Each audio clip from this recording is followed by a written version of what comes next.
ओम नमः सिद्धेभ्यः शुद्धात्मने नमः। नमो जुणाणम। सभी को सादर शुद्धात्म वंदन।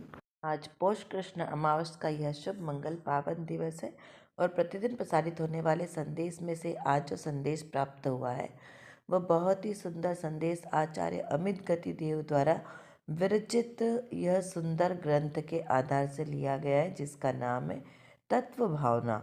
इसके श्लोक नंबर 97 के आधार से यह संदेश लिया गया है। तो चलिए पढ़ते हैं आज का यह संदेश। चक्रवर्ती तप करने के लिए सुदर्शन चक्र का त्याग करता है।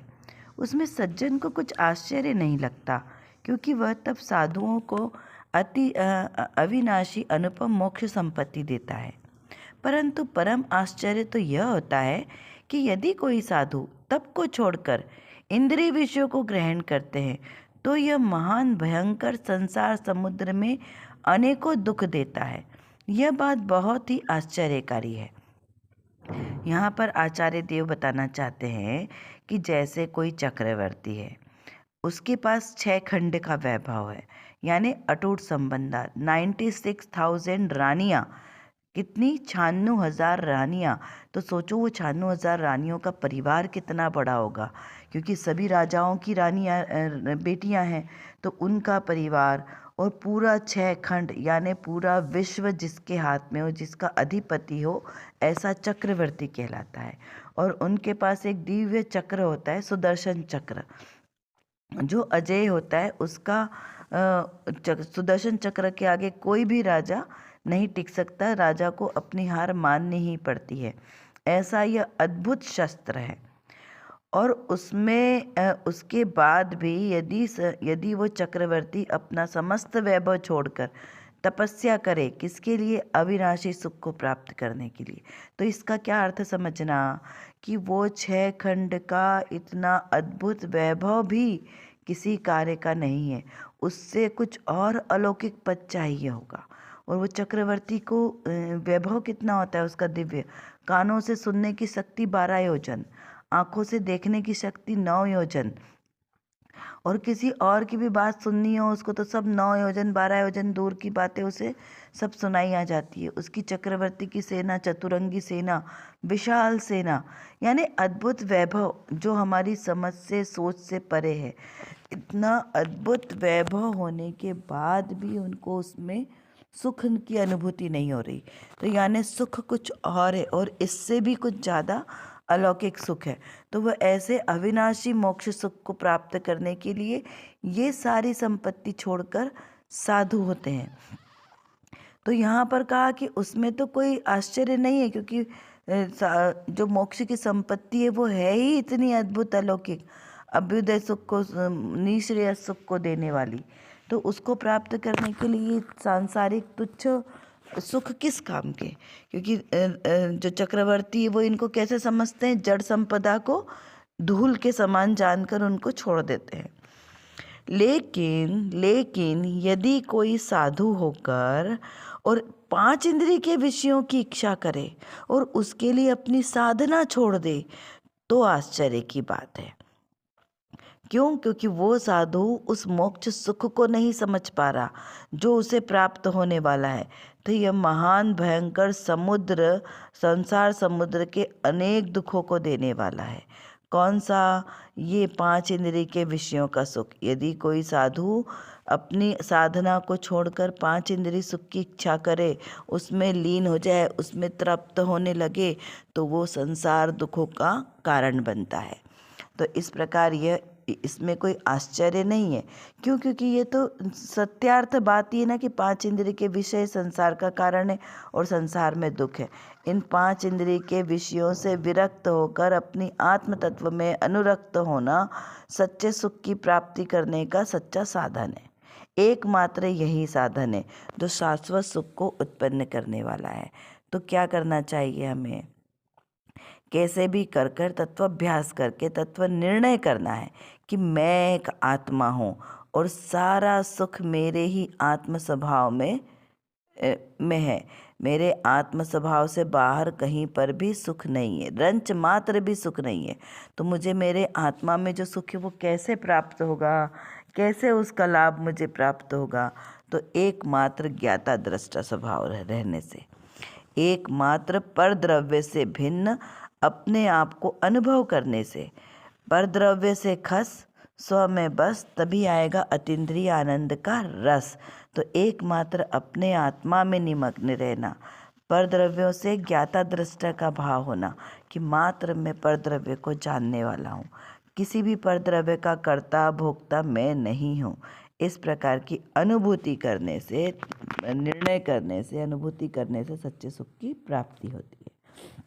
देखो यहाँ पर रत्न कणिका में श्री पंचाध्यायी संग्रह के भाग 2 की गाथा नंबर 351 लिए, जिसका यहाँ पर भावार्थ प्रस्तुत किया है। यह बहुत ही सुंदर ग्रंथ राजमल जी के द्वारा लिखा गया है। तो चलो पहले पढ़ते हैं हम इसको। इसमें लिखा है कि मति ज्ञान और सुख आदि होते समय इंद्रियां तो मात्र बाह्य कारण है, परंतु उपादान कारण नहीं है। क्यों? क्योंकि उपादान कारण तो आत्मा ही होता है। इससे वास्तव में यह इंद्रिय ज्ञान सुखादिक में इंद्रियां तो अहेतु के बराबर ही है।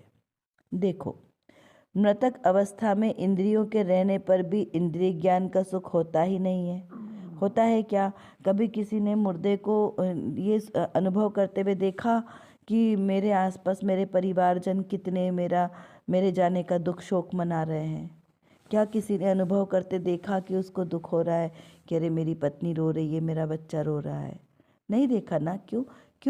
क्योंकि जब उसके अंदर से आत्मा निकल गया, वो शरीर मुर्दा हो गया, फिर वो किसी काम का नहीं है, उसमें कोई क्रिया नहीं होती है, जड़ की क्रिया जड़ में रह गई। तो यहाँ पे कहा कि मति ज्ञान और सुखादिक होते हुए भी इंद्रियां तो मात्र कारण है। मति ज्ञान से ज्ञान होता है, श्रुत ज्ञान, मति ज्ञान, ये सब इंद्रियों के द्वारा होने वाले ज्ञान है ना। इंद्रिय और मन के निमित्त से होने वाले ज्ञान को मति ज्ञान कहते हैं, और उस मति ज्ञान को विशेष रूप से जानना वो श्रुत ज्ञान है, क्योंकि श्रुत ज्ञान समझने का, आगम की भाषा समझने का ज्ञान है। तो यहाँ पर कहा कि वो मति ज्ञान और श्रुत ज्ञान होते दोनों एक साथ है, अलग अलग नहीं होते, है ना। पहले मति ज्ञान होगा और उसी के साथ श्रुत ज्ञान भी होगा। तो ये जो है वो सुख आदि को, इंद्रियों को मात्र अनुभव करके बताते हैं कि इसमें सुख नहीं है, सुखाभास है ना। तो मात्र जो मति ज्ञान से अपने आत्म स्वरूप को जाने और वहाँ पर जो उसे सुख की उत्पत्ति होती है, तो वो सच्चा सुख है। तो यहाँ पे कहा कि ये सब बाह्य कारण मात्र है, मति ज्ञान आदि बाह्य कारण मात्र है जो हमें सिर्फ अनुभव कराते हैं, परंतु उपादान कारण नहीं है। क्यों? क्योंकि उपादान कारण कौन है? मेरा निश्चुद्धात्मा। ये इंद्रियां तो बाह्य लक्षण है, ये क्या करेगी? यदि मेरा आत्मा ना हो तो जाने कौन? क्योंकि जानने वाला कौन है? एकमात्र मेरा निश्चुद्धात्मा है। वैशेषिक मत वाले और अन्य षड्दर्शन वाले क्या मानते हैं कि आत्मा में ज्ञान नहीं होता, पहले आत्मा आता है और कुछ समय बाद उसमें ज्ञान आ जाता है। तो यहाँ पर ऐसा नहीं होता। जैन दर्शन ये प्रमाणित करता है कि आत्मा में ही ज्ञान भरा है, सर्वांग में, बाहर से कुछ नहीं आता है। जो कुछ है सब कुछ उसमें ही है, ना तो बाहर से कुछ उसमें प्रवेश करता है, ना उसमें से कुछ निकलकर बाहर जाता है। तो ऐसा आत्मा मेरा ज्ञानवान आत्मा है, वो इंद्रियों के निमित्त से नहीं जानता, वो स्वयं ही ज्ञानवान है, वो अपने ज्ञान स्वभाव से जानता है।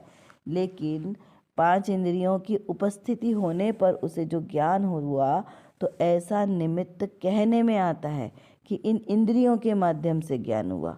असल में तो ज्ञान से ही ज्ञान होता है, एक द्रव्य दूसरे द्रव्य में प्रवेश नहीं करता। इस प्रकार यहाँ पर हमें इसे समझना है कि उपादान कारण वो जो जानने वाला है, उपादान कारण यानी वो जो जानने वाला है, मुख्य तत्व वो मैं हूँ।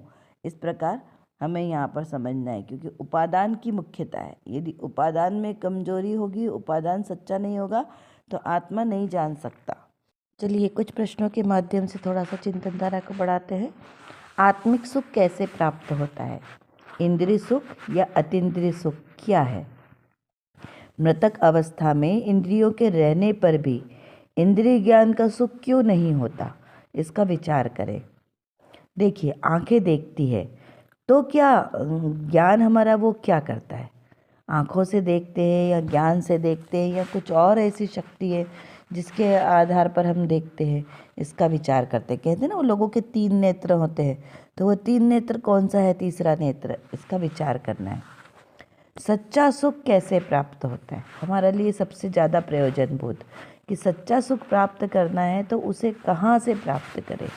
क्या किसी मंदिर में, किसी तीर्थ यात्रा में, किसी शिविर में जाके सच्चे सुख की प्राप्ति होगी या फिर घर में ही सच्चे सुख की प्राप्ति होगी।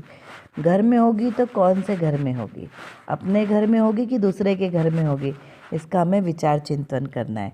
और वो मेरा घर है कौन सा, सच्चा घर मेरा जो मुझसे कभी नहीं छूटता, इसका भी हमें विचार करना है। कर विचार तो पाम, हम जितना विचार करेंगे उतना ही हमारा विषय क्लियर होगा, क्योंकि हमारे पास समय की कमी है और जानना बहुत ज़्यादा है। और किसको जानना है, अपने ही ज्ञायक स्वभाव को जानना है। तो जब तक हम अपने इस ज्ञायक स्वभाव को नहीं जानेंगे तब तक हमारा कोई भी कार्य सिद्ध नहीं हो सकता। तो एकमात्र जो मेरे अंदर मतलब मेरे आत्म स्वभाव में जो ज्ञान नाम का विशेष गुण है, इस गुण को एकमात्र अपने ज्ञायक स्वभाव को जानने में लगाएं तो निर्विकल्प दशा की प्राप्ति होगी। और इस निर्विकल्प दशा के ही आश्रय से हमें शाश्वत सुख की प्राप्ति होगी। तो वो शाश्वत सुख हमें प्राप्त हो, इसीलिए पुरुषार्थ करना आवश्यक है। उसके लिए व्यवहार से तो सच्चे वीतरागी देवशास्त्र गुरु का आश्रय लेना योग्य है, और निश्चय नय से मेरी निज शुद्धात्मा का आश्रय लेना ही सर्वश्रेष्ठ उपाय है। अभी के लिए बस इतना ही। विशेष चर्चा हम आगे की कक्षाओं में करेंगे। तब तक हम अपने आत्मस्वरूप को जानें, पहचानें और उसी में लीन रहें। इसी विशेष मंगल भावना के साथ आप सभी को सादर जय जिनेंद्र।